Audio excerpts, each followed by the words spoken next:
So good evening everyone and welcome to our Lovely People webinar. So this evening we are very, very lucky to have the lovely, we hope, Ian Watson with us, sharing some of his experiences, his wisdom, what he has seen around this understanding, and obviously you will be invited to join in the conversation if you would like to ask any questions. That'd be great. So Ian, I would love to hear about you, just in case there is somebody that comes on this webinar or watches the recording. Would you like to share a little bit about who you are and what you've seen around this understanding? Yeah, sure. I suppose it's a question of what to include and what to leave out, but I'll be succinct, but I'll try and give enough to give people an idea where I came from and I'm coming from. I started off, I've worked my whole life in the field of natural healing and well-being.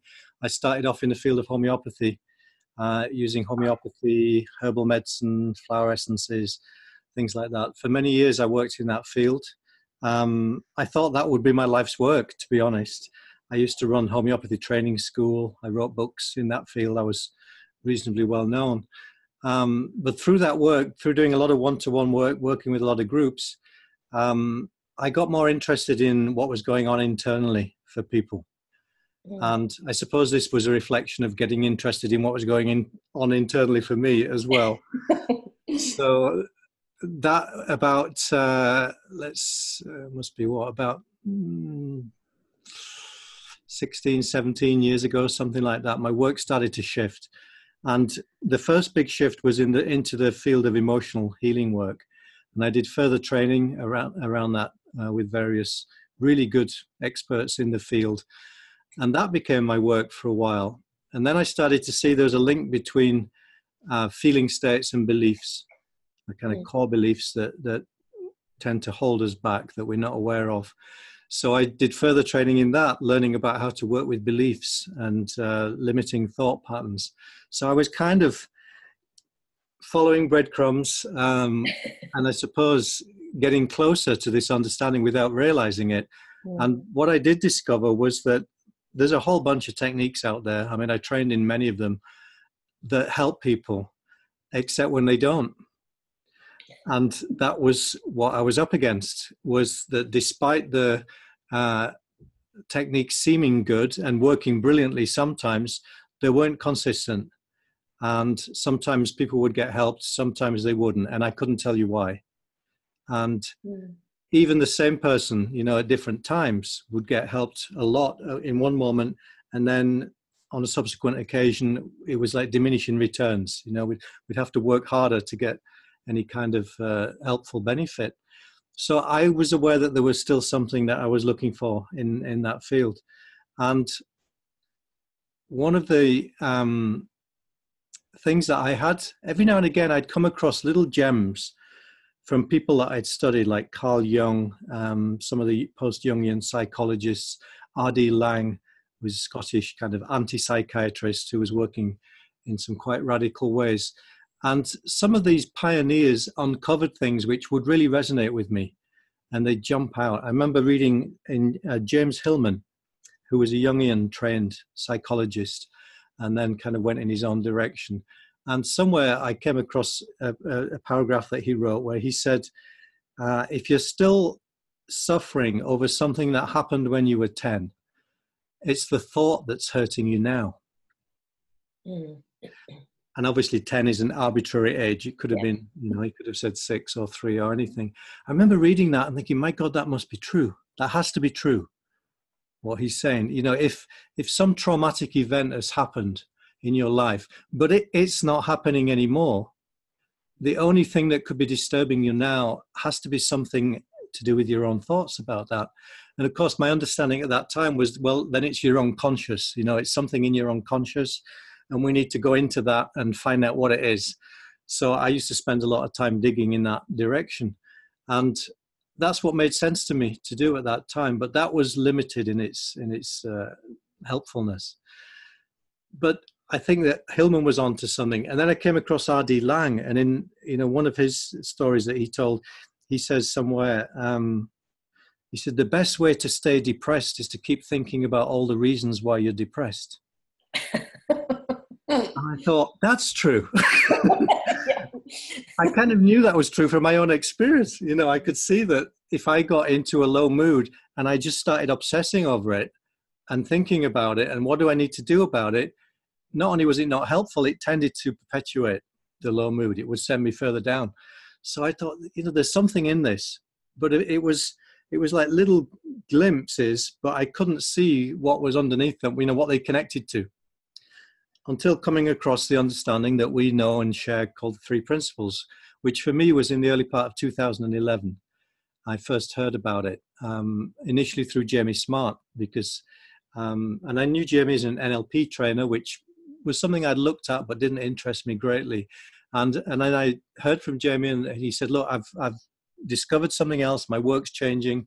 You might want to check it out. I was like, I don't think so, but okay. And it was amazing because I very quickly recognized the truth in what Sydney Banks had discovered. I didn't have any resistance to it. I suppose, you know, the ground had already been prepared for me. So I know some people struggle with it initially. They struggle with the simplicity of it or things like this. That was no problem for me at all. I was very happy with the simplicity of it. Me too. You know, having looked at so many other things that were quite complicated by comparison, I was always looking for things that was simple, effective, and sustainably helpful, and also that were accessible. You know, that could be kind of picked up and used by anybody. That's not just the domain of experts and PhD professors and so on. And it seemed to tick all those boxes immediately. And despite its simplicity, there was an obvious depth to it as well. So that became my field of study. Everything else that I was doing fell away very quickly. And given that I didn't have anything else to pay the bills, this became my work very quickly. You know, I mean, literally, I had workshops and seminars and retreats booked, and I had clients. And then suddenly I wasn't doing any of the things that I'd trained to do before. And I had a little bit of this understanding, and that's all. But I just carried on as if nothing had happened, really. and I'm very grateful, because not only did it sustain me through that period of transition, but I started to see that this was really it was truly the missing link, as Sydney Banks himself called it. And it answered the questions for me that had puzzled me for years. It answered questions I didn't even know I had. And it helped people that I didn't know could be helped, or that I perhaps didn't think could be helped. And it just keeps getting better, Debra, as you will testify, I'm sure.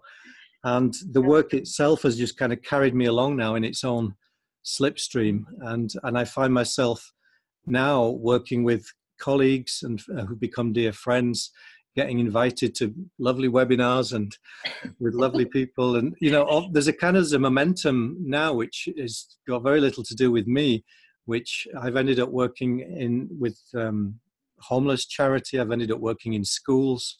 I'm working with businesses and corporations. None of this was in my past. None of this was on my radar even. The work itself, because of the fact that it works, and it works when people have tried a million other things that didn't work, this is reaching people in a way that is unprecedented, I think. And we're only just getting started. So yeah, it's very exciting. It's very exciting. And I mean, that's obviously a very condensed version, but just that gives you a kind of an idea of how I got to where I am now. If there's anything specific you or anyone wants to ask me, feel free. What I would really, really love is if anyone, you know, is watching this, or anyone watches the recording, and, you know, they're suffering in, you know, with whatever, they're struggling and suffering. What could you share with them? What is something helpful around this understanding that you are seeing, that you could share, that you think might make a difference to somebody? Oh, that's a nice question. For me, the game changer in this was the recognition that everybody already has well-being. I didn't know that before I came across this. Sometimes it looked like that, and then sometimes it didn't. And I think that's the normal experience for most of us. It looks like some people are born with a kind of innate resilience and buoyancy. You know, they go through difficulties and bounce back and come up smelling of roses, as it were. And other people seem to be the opposite. You know, life delivers a blow, and if they don't recover, or they find it very hard, they struggle and they spiral and they get lost. And I think the average person is somewhere in between those two poles. You know, we struggle sometimes, we get lost sometimes, but we kind of manage to get back on our feet. But I didn't know that there was actually an innate, built-in well-being and resiliency within every human being, and that it was equal for everyone, and that it can't be lost, damaged, or diminished in any way. And that the only thing that can happen, and obviously does happen, is that we lose sight of that because of the way that thought conspires to obscure our experience. You know, our felt experience is not that we feel fine all the time. It's up and down. It changes from day to day, even from moment to moment. So it's no wonder it looks to us like well-being is a variable. But I just got an insight into that a few years ago, and I saw that, oh no, well-being is a constant. It doesn't change. It doesn't go anywhere. But experience is a variable. So how we feel on a day-to-day basis, yeah, that changes. Sometimes does it feel like we have got well-being? Yeah, absolutely, 100%. And sometimes it doesn't feel like that. But knowing that, it does something for people. Knowing that you can lose sight of well-being, just like we lose sight of the sunshine, but knowing that it has never gone anywhere is very reassuring. And it settles something down in us. It enables us to not have to go chasing after trying to get it back when we think we've lost it. You know, if we know it hasn't gone anywhere, and we learn something about the nature of thought, and we learn to trust that it's a temporary phenomena that comes and goes, it self-regulates itself. And it does it better if we don't get involved in it. You know? So there's a learning curve around this. There's certain things that we have to learn in order to really understand how the system works. And mostly it's an unlearning. We're unlearning some of the things, you know, the ways that we've learned to interfere with ourselves that are not helpful. We unlearn. And as they fall away, our natural buoyancy and resiliency just comes to the surface more and more. And we start to regain that ability to self-regulate and to come back to our innate health, which we already had, which we were born with, which we had as babies, we had it as young children.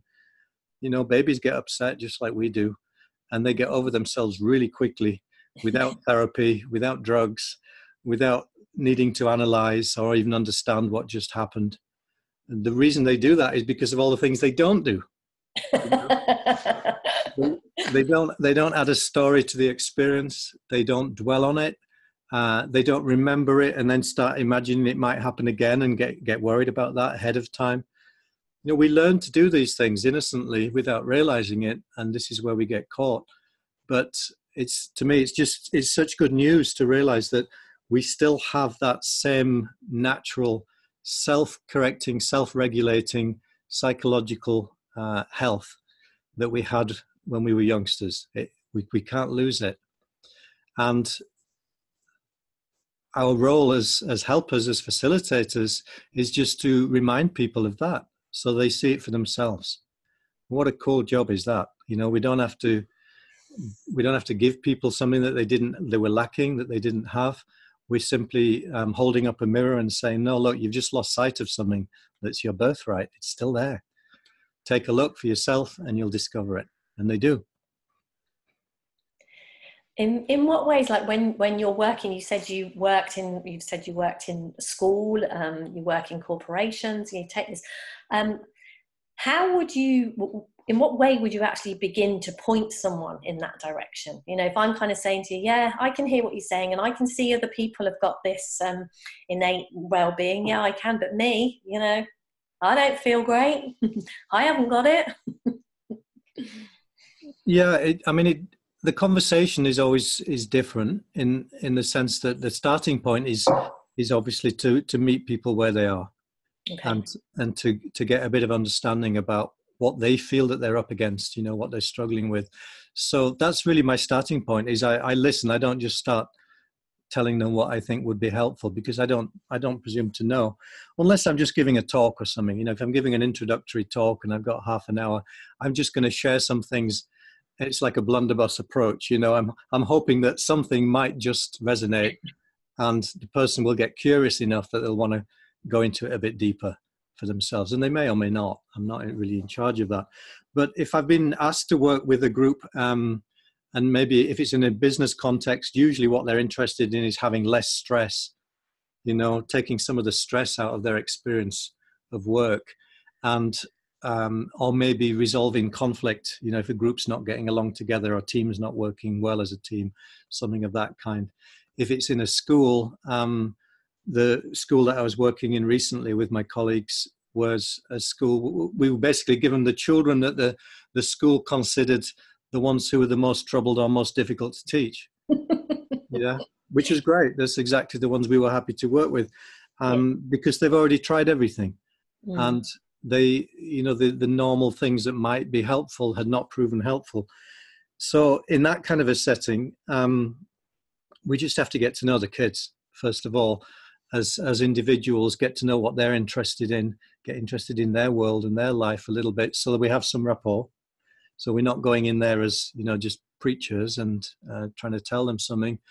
And then we share something of ourselves, something honest from our own life. In fact, one of the pupils kind of demanded that we do that. She basically said, well, why should we listen to you? Why should we assume that you know anything that's of any value? We've had all kinds of people telling us stuff, and most of it hasn't helped us. So, and we were like, she's right. Can't argue with that. So in order to gain the trust of those children, we just had to share something from our own experience that we'd been up against, and maybe share a little bit about what had helped us, what we'd seen that we'd found helpful. And because we're not doing a hard sell, we're not trying to persuade anyone, we're just sharing authentically, that tends to resonate. It settles people down and think, oh, okay, this is different. They're not just trying to preach something at me, they seem genuine. And then they get a bit more curious, and then they start asking good questions. And mostly it's just like that. It's a dialogue. And we get interested in what they think they're struggling with. And of course, what most people think they're struggling with is something in their circumstances.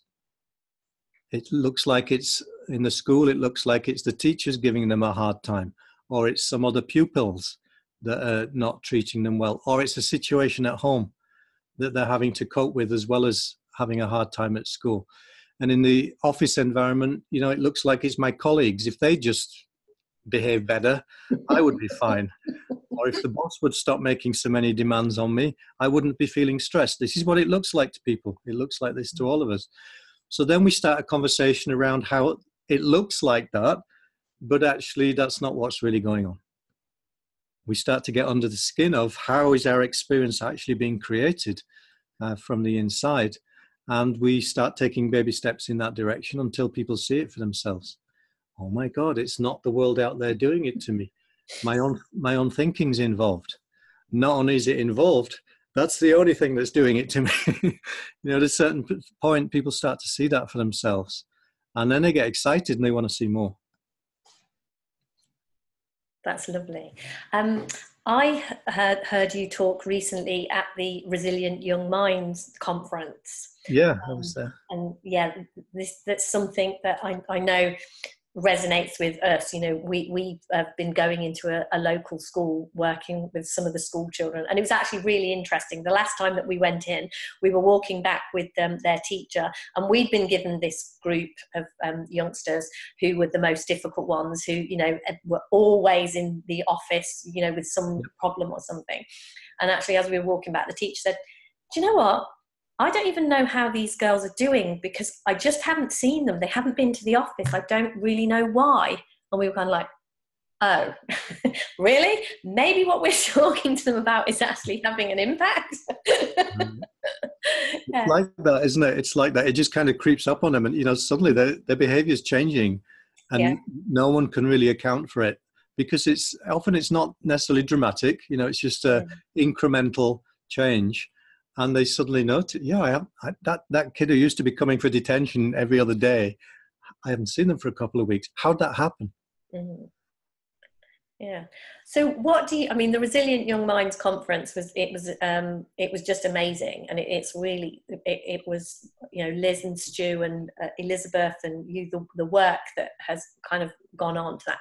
How do you see this understanding, you know, impacting our youngsters, and where do you see that going? What can you see can come of that?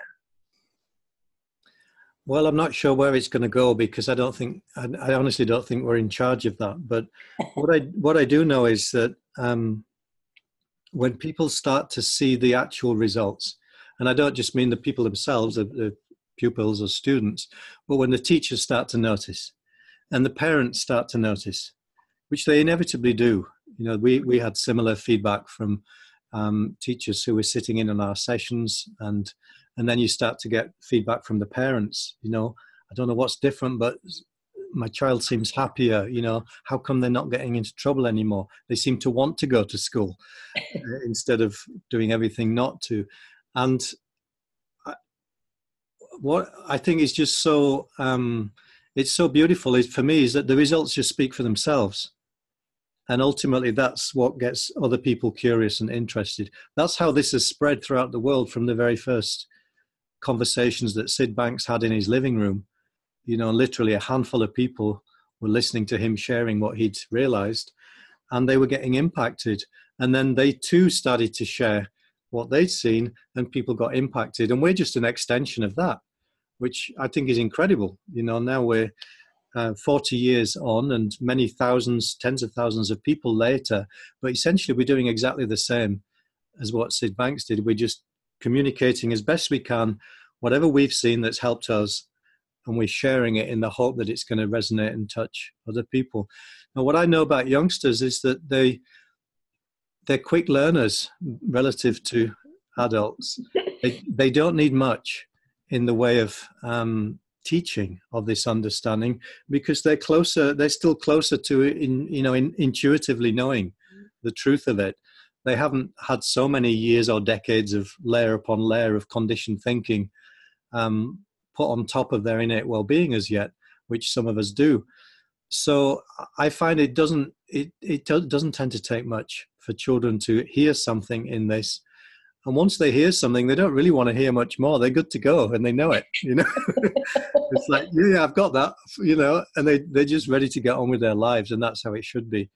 So I think that, you know, if we were to look at where would be a good place for us to put our resources, to me, it's a bit of a no-brainer that we should definitely be channeling as much as we can in the direction of youngsters, because they don't need so much help as we think, just very, very little. And they quickly remember that they are okay on the inside. I mean, that was the message of the Resilient Young Minds Conference, was no one is broken. Yeah. And unfortunately, a lot of children and adults, of course, at the moment are getting accustomed to the idea that they are broken or in some way damaged because of things that have happened to them, or they've been labeled with something, or, you know, because they don't seem to learn in the way that everybody else is supposed to learn. And so they get this idea that there's something wrong with them, something different about them. What we're reminding them of is that we're all the same underneath those apparent differences, that there's a place where we're all the same, as complete level playing ground. And it's a great equalizer, this understanding. We don't have to bolster people's self-esteem because we just point them back to what they already have, which is the same as what everybody has. And then there's a natural confidence that comes from that. There's a natural self-worth, sense of one's own value that comes with that. We don't have to work on any of those things. That's what I love about this with children. You don't have to work on building up the so-called positive traits, because they're all there already, and they just start to come to the surface more and more. So, yeah, I mean, unfortunately, at the moment, we tend, as has been your experience and mine, the way that we get to work with children tends to be, it's the ones who are struggling that no one's got a solution for. You know, so we've got something, we're willing to give it a go. Circumstances, and let's keep doing that. It's a good way in. But what I've seen is that once other people start to notice, people start to realize, oh, this could be helpful here as well, and here as well, not just at the extreme, most difficult ends of the spectrum, it can also be helpful for people who are doing great. It can help them to understand why they're doing great, so that they don't get so worried if a time comes when they're not doing so great. They have an understanding which will serve them throughout their life. Yeah, I love how it makes sense. Of, like earlier on when you were talking and you were saying when you were doing your homeopathy, sometimes you would have brilliant results and sometimes you wouldn't. And you kind of, with this understanding, it's like, well, yeah, that's absolutely, it totally puts a light on why that would happen. Yeah. It kind of, and what I love about this understanding is we're not telling anybody what they have to do. It's literally like, hey, you feel like this because of the thinking you're having in the moment and believing to be true. And if I had that thinking and believed that to be true, I would do and feel exactly what you're doing and feeling. That's right. We all would. Yeah. Yeah. That's lovely, isn't it? That we know we don't have to preach anything. It's just an invitation for people to have a look. And, I say to people, don't take my word for it and take this on as a belief. Feel free to be skeptical. It's absolutely fine. But as best you can, have an open mind, be skeptical with an open mind, and just check it out for yourself. Entertain the possibility for a while and then run the experiment and see. And you'll start to see whether there's some truth in it or not. And of course, anybody who's willing to just look in that direction will see for themselves, because what we've got on our side is that there is something that is fundamentally true about this understanding. It's called principles for a reason. And principles is suggesting that there's something that's fundamental here, that's fundamental to the human experience of life, which means it's common to all. So that says to me, no one's excluded. Anyone potentially can see this for themselves. The only variable will be how long does it take and how much do they see? And that's the same variable that we're subject to. Yep. No different. Some days it looks so clear to me, and other days I'm like, what am I doing? Exactly.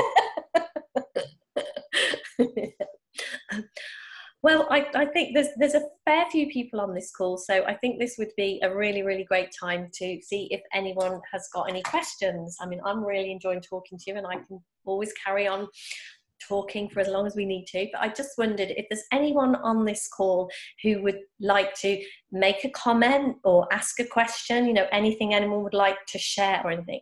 You can either unmute yourself, put your hand up if your video is on, and I can unmute you, or just generally make yourself known and let's make it a conversation. Please join in. I'd love that. And you really feel free to ask anything. Anything goes. It's all good. You can ask whatever you like.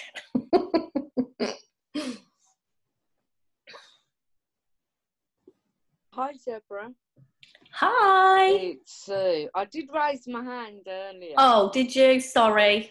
I'm not. I was so engrossed in what Ian was saying, I didn't notice. I do apologise. That's okay. Hi, Sue. Hi, Ian. How are you? I'm great. Good. Okay, my question around habits that are ingrained habits. Now, I know that's a thought and all that. What are your take on habits? Kind of habitual behaviour obviously comes from habitual thought. Yes. What's your take on habitual thought? And knowing how to recognise that it's an habitual thought and not to go there. Okay. I suppose the latter part of your question is the easiest to answer. How do you recognize habitual thought? Well, you end up feeling a similar way than you've felt many times before. And then you probably end up doing the kind of thing that you've ended up doing lots of before that maybe you'd rather you weren't doing. Definitely that one. Right. So, that's how we recognize habitual thought at play is it's got that familiar ring to it. Yeah, I've been here before a million times. So we all, we've all got experience of that. But first of all, I want to say something about habit in general terms. It's not a bad thing that we form habits of thought. Yeah. It's a wonderful thing. My habit is avoidance. So it's Well, not, you know, so again, it's just a thought. bear with me. Bear with me. First of all, I just want to say that, you know, if you had to, I don't know if you drive, but if you drive or you do something like driving, if you had to remember freshly every time how to drive a car, each time you got the keys out to drive your car, it would be a nightmare. Right? Yeah. Very inefficient way to go through life. So to me, it's a wonderful gift that we can formulate a habit like that, which enables us, without even applying hardly any conscious thought to that process, pull your keys out of your pocket, go in your car, start it up, start driving, and find your way home. We can do all of that because of habits of thought.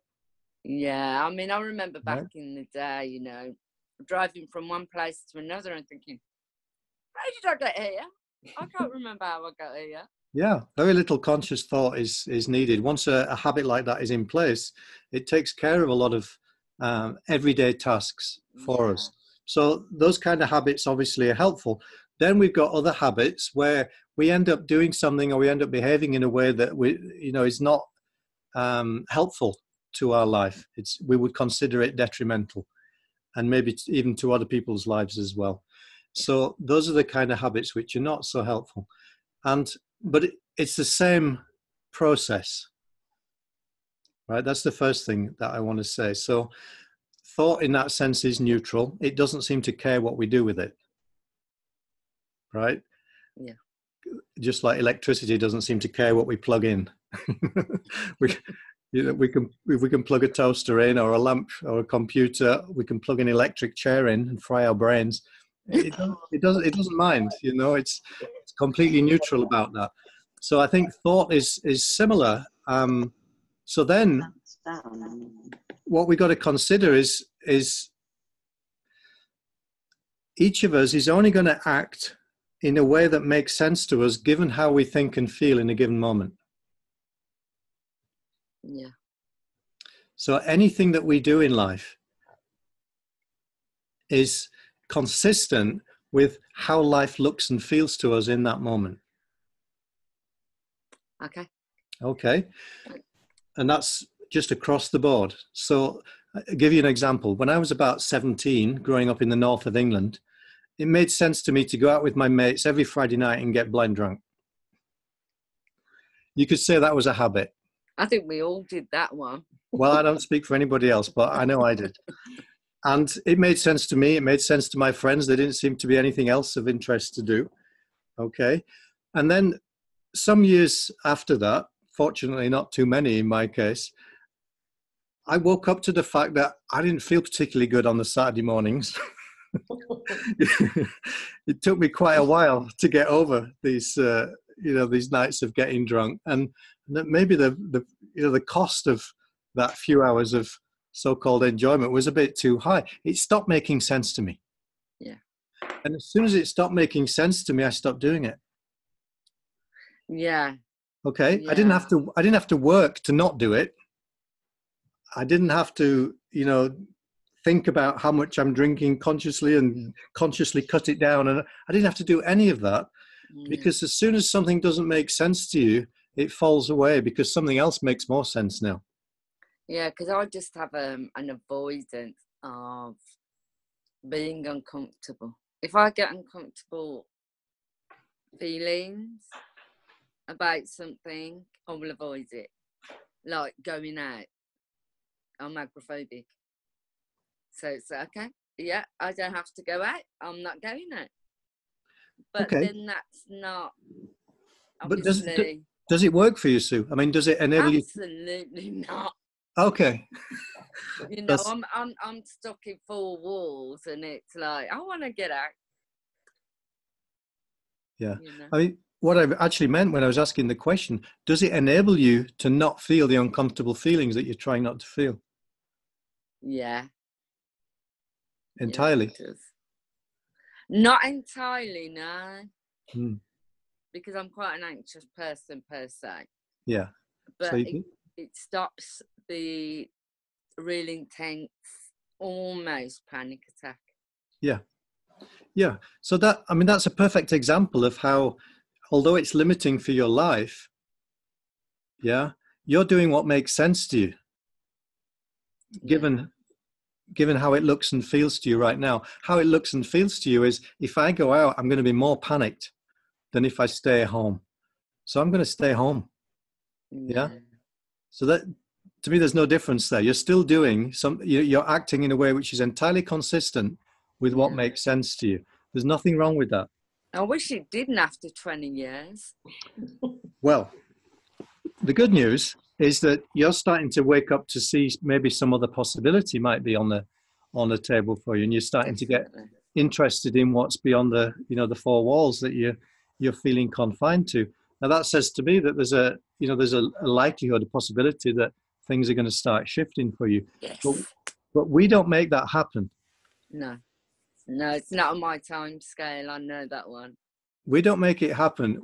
What's really paradoxical and yet seems to be reliable about this understanding is that the more you focus on what you think the problem is, the more you're going to experience more of that so-called problem.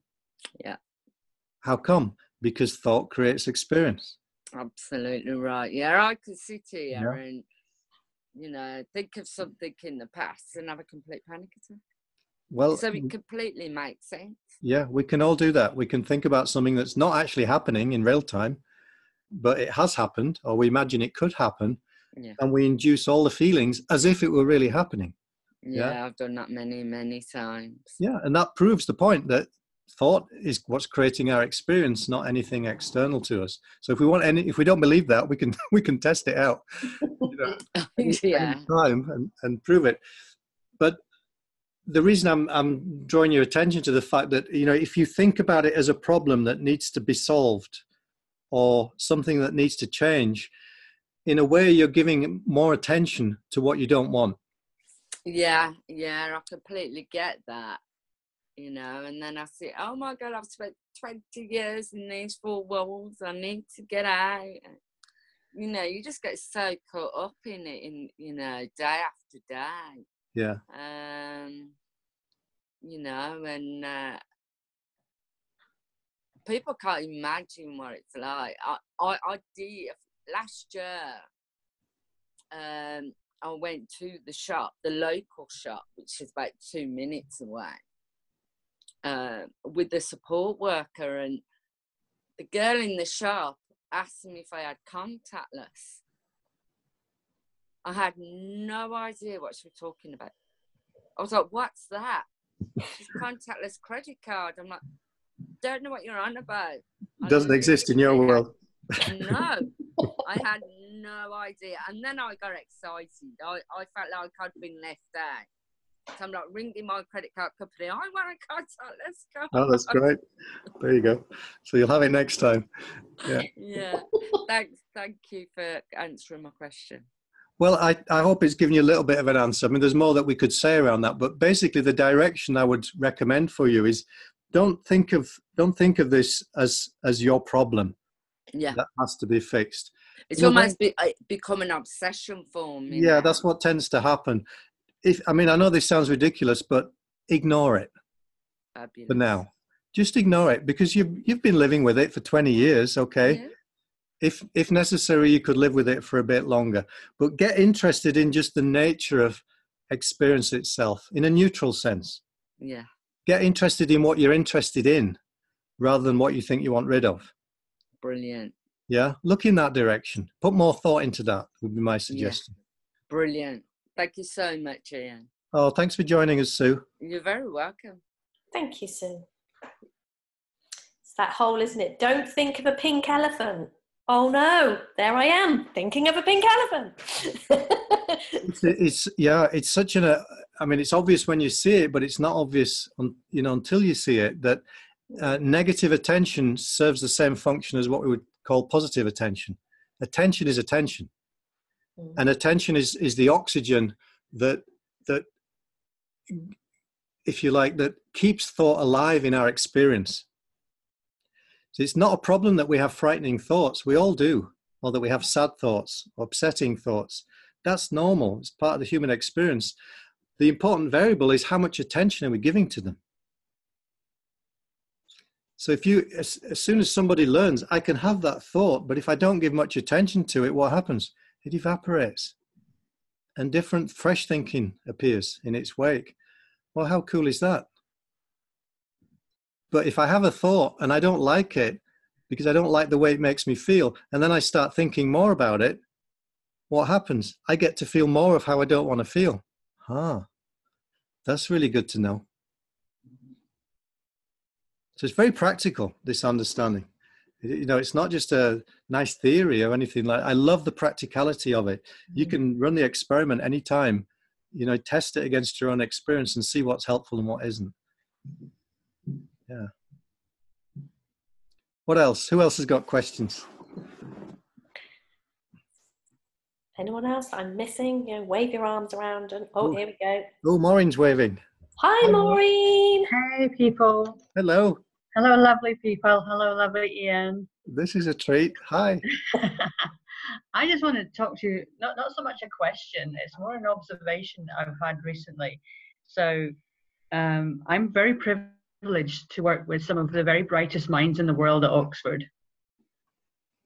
And one young man I'm working with at the moment is an ex-US Marine. And he was discharged from the US military because of head trauma that he suffered in Afghanistan.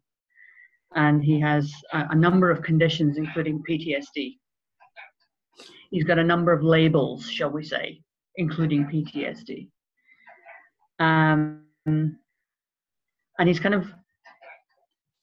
he isn't formally attached to me as a mentor, but he treats me as his mentor. He kind of comes to me. He one part, because I'm also ex-military, he thinks there's a bond here, but other than that, he treats me as somebody he can confide in, which is great.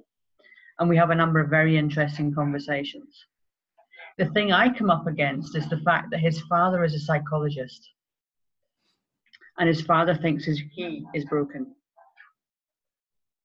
And not only does his father think he's broken, but he refers him to other psychologists who also think he's broken. Mm-hmm.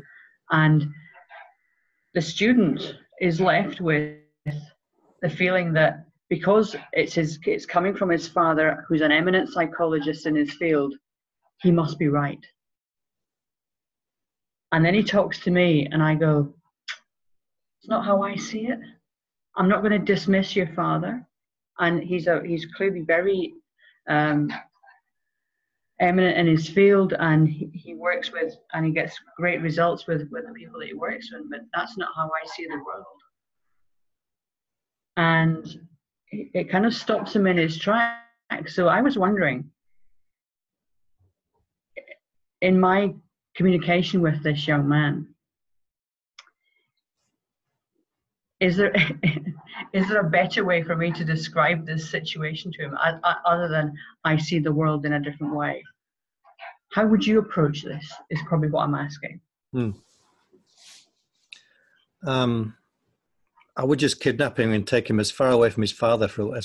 We can plan it now if you like. You know, there's enough of us here. Well, he's across the pond, so he's fighting that. There's a definite distance here. But yeah.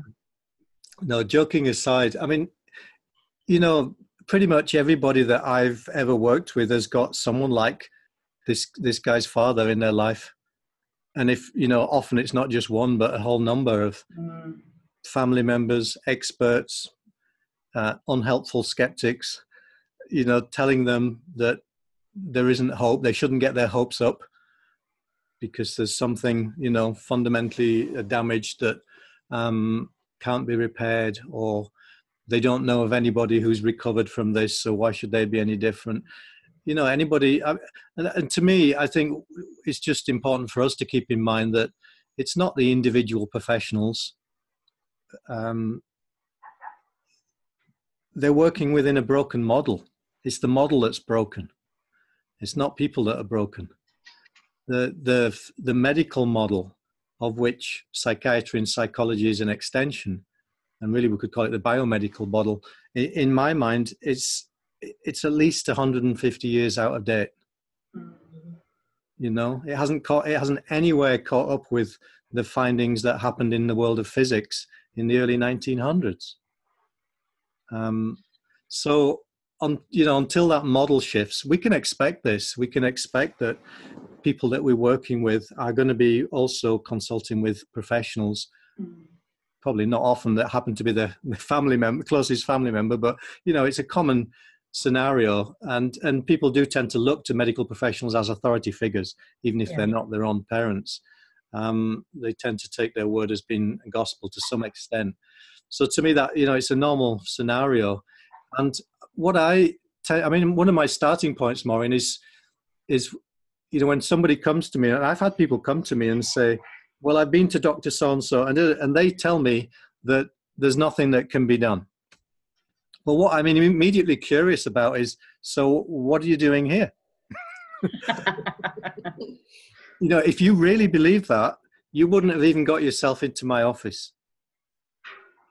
Something in you, there's something in you that recognizes a possibility that you might not have fully seen yet, but that is still open to some glimmer of a different scenario being possible. Otherwise, you'd never have made the call, you'd never have made the appointment, you wouldn't take the time out of your day to have this conversation with me. So I would kind of hone in on that. Might be one of the things that I would look at. The fact that he's taking the time to have these conversations with you says to me that something in him is still curious. He's not taking the whole fatherly advice 100% on board. And there's something about when you speak to that part within a person, it responds. So I address that. I say, like, there's something in you that was at least curious enough to get you here, despite your own skepticism, and despite what you've been told and so on. I've sometimes actually said this to people directly. I say, I'm going to speak to that in you. I'm not speaking to your intellect. I'm not speaking to any. I'm speaking to that in you that knows a deeper truth here, that knows that there's a possibility that you might not have you're not fully conscious of yet. It's not fully formed, but it's like an inner knowing. I'm going to speak to that. And I do. I have a conversation with that. And they think I'm nuts for a while. but then they surprise themselves when that starts responding, because it does. It's in everybody. So, I know that you know this, and you're probably doing this already, but I would just say, keep focused on what you know to be true and speak to that in your young fella. Yeah, because when you speak from that place to that place, the magic happens. Yeah. Even while his thinking mind might be having all kinds of fuses blown and, arguments going on intellectually and so on. Just let that be background noise. It'll keep happening for as long as it does. I don't worry about that, and I don't get involved in it at all. I just speak from here, what I know to be true, and I direct it towards that place of truth within the individual. Perfect. Thank you very much, young man. Oh, thank you. I had somebody who I had just had one session with this person. It was back before Christmas sometime.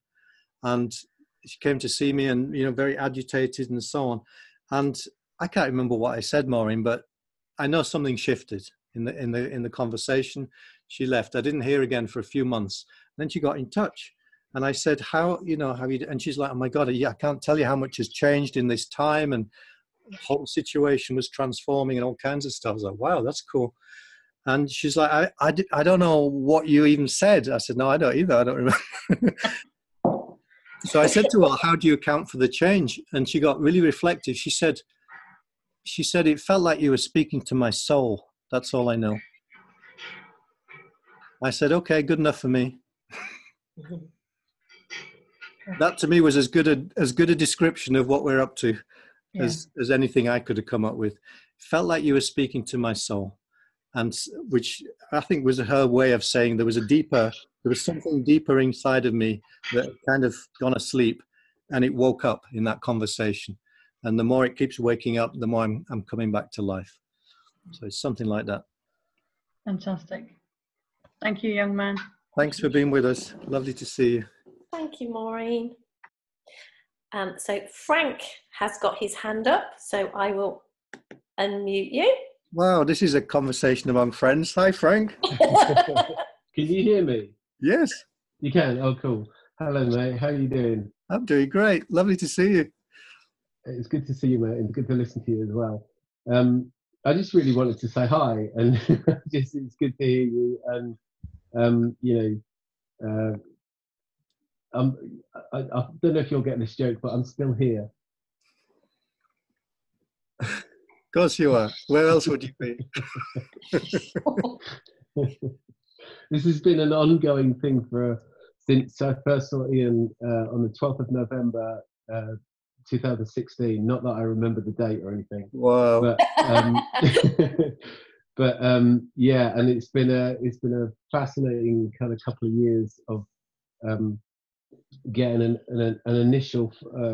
I've written about this, the 4-day epiphany, which was mind blowing for everybody I was like close to. Hello. Hey, Mary. Hello, lovely. Myself and everything, and then getting into a real battle because I kind of tried to intellectually kind of understand the dream principles. And I see Debra nodding there, so you know who I'm talking about. Oh yeah. I got to that point where I'd seen something, despite my absolute resistance to what Ian was saying, which was really funny. And then I had this amazing epiphany, this moment, which I won't go into now, but it was just sublime and blissful and amazing. And then in the weeks after that, I had to kind of pin this down and like, intellectualize it. Yeah, exactly. And then proceeded to fight with it for, because there were, I'd find a crack in the logic, you know what I mean? And this has been fascinating for really off and on for 2 years. But I would always come back to it. When I got desperate, I'd always come back I'd remember that time, in what you said, Ian, and what, my subsequent response was and what I saw. I would always come back to that over the last couple of years. And yeah, I saw this and I don't know, I'm going to see you in March, I think. You're coming down. Yes, back to sunny Whitstable. Yes. I'm looking forward to that, mate. And, it'd be good to have a chat as well. I'd love that, Frank. It's great. Can't thank you enough for the, just the chance to glimpse something else, you know what I mean? And you were the person that did that for me. So that's just awesome. I'll never forget that. Oh, thank you, mate. It's great to see you. And we say this, but we mean it. It's not what we say. It's not what there isn't, the power is not in the words. As good as I know I'm a good speaker, okay, but I don't have the power. If I did, everybody would have epiphanies all the time, and they don't. It's what people see for themselves. Can I just say one more thing? Because it's really funny. I just got to say, I got there and I didn't, that day, this is going to be really quick, I won't take too much time, but I got there and I was late. I didn't really want to go. Some people that kind of really care for me got me there, and I didn't really want to go, but I thought I'd go and kind of grace them with my presence, my delightful presence. Which you did. Then I proceeded to argue quite aggressively for the whole day. In the afternoon, I got very, very quiet and couldn't make eye contact with Ian at all because just like he was a complete arse, basically, and just resented everything that he was saying. And then couldn't wait for it to end. And at about 5 o'clock, it ended. And in my mind, I was like, I am out of here. And suddenly I'm saying, so where can I find out more about this, Ian? It was so hilarious. It was literally, something in me was kind of reaching beyond my conceptual mind to make contact. Yeah, that's exactly it, Frank. And that's what I'm trying to flag up for people, is that they have that inside of them. Everybody does. Everybody does. Yeah. And once you start to see it for yourself, you start to see that everybody does. It becomes evident to you. And then you start to find that it's capable of being awoken in everyone. I love it. Yeah, I love it. Thank you, Ian. See you soon. Hope so. Thank you. Thank you, Debra. That's lovely. Thank you for sharing that. So I don't know if anyone else has got a question. We're kind of, nearing the end of this, but if there's anyone else who would like to add anything or share anything, then jump in. Oh, we have a hand up here. Hi. My video, babe. Is it me? You can take it. You can turn it. Who is it? It's Muriel, I think. Yes, Muriel. Okay. Hi. Hi. Hi there. Okay. So one question. I'm really interested in your work in schools. And I'm wondering whether you work with the teachers as well, because I met a friend on Sunday night, and he's a young teacher in in the most deprived area of Bristol. Mm-hmm. And he was explaining to me certain situations, and he's really struggling Mm-hmm. with it, himself, and also feeling he's not doing a good job Yes. in terms of being with the children. So I do feel the people need help as well. Absolutely. So have you got teachers who are asking for this? Because Well, of course after the children will also benefit. Yeah. We do. We don't. I mean, it is happening now that teachers are getting interested. Sometimes just because of the results they see for the pupils, then they start to see that, oh, maybe this could be good for us too. But also, I've got colleagues who've trained with me who work in schools, some of whom are teachers, who see the value for it directly for their colleagues, for themselves and their colleagues. And there are programs now that have been created specifically to train teachers. Right. So this is happening, and in the UK, it's developing very quickly now, and it's reaching more and more schools. So there's reason to be hopeful for your friend in Bristol. One thing that I would maybe recommend you keep an eye out for. There's going to be another Resilient Young Minds conference, which will be in the autumn, somewhere outside of London. And that will be a great opportunity for people like himself. Anybody who's working with or involved with youngsters will be welcome to come to that and learn and connect. But also, if you want it, you could put him directly in touch with me, and I could share resources and connections that I have. Brilliant. If he's genuinely curious, there are people already sharing this with teachers in schools, and it's wonderfully beneficial for them, of course. And for us, it's the best solution because the teachers are they're in the system. Yeah. So they then impart the understanding to the pupils. It's a win-win for everyone. Yeah, exactly. I really believe it's important. Yeah. Yeah. So great question and the positive answer. Good. Everybody's happy. Everybody's happy. I was really fortunate. A couple of years ago, a friend of mine who I called Zia came and did some training with myself and Carol. She was a deputy head, and was at that time teaching mindfulness in schools. And she saw that, this is even better than teaching mindfulness to children. We teach them this simple understanding, and it's even more powerful. She's now sharing it with teachers, head teachers throughout the UK, reaching many, many, many, and she's doing great work. So, it's happening. Good. Well done.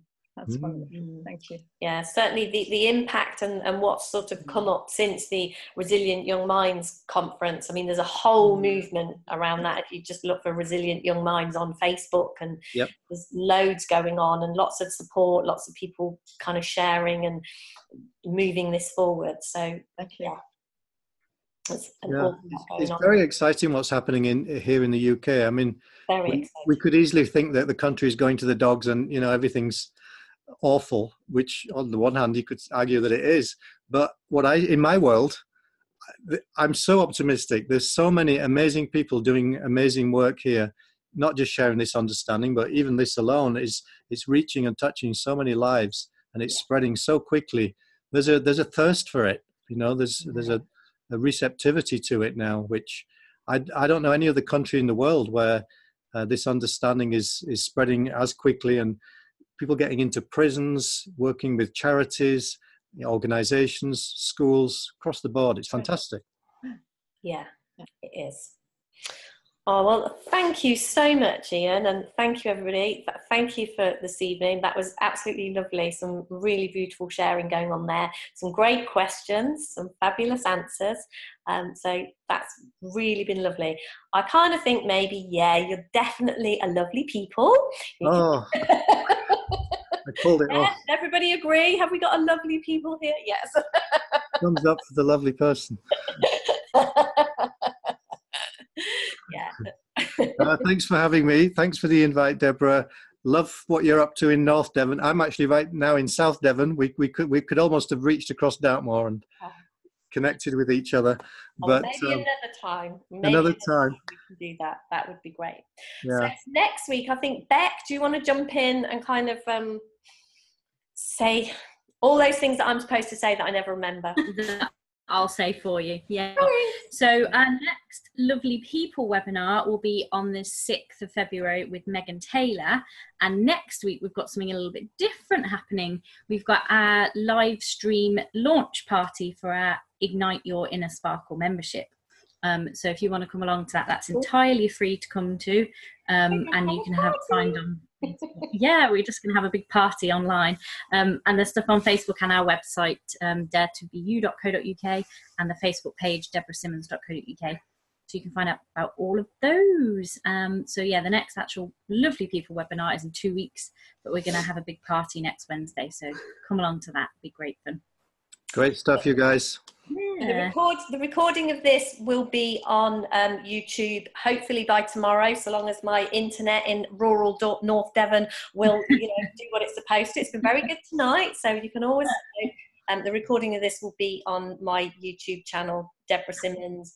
If you want to share this with anyone, please feel free to share far and wide, because it's really great to get these resources out there and spread the word. So yes, indeed. Thank you. Thank you very much, everybody, and hopefully see some of you again next week. Take care. Have a great week, everyone. Thank you. You too. Bye. Bye. Bye.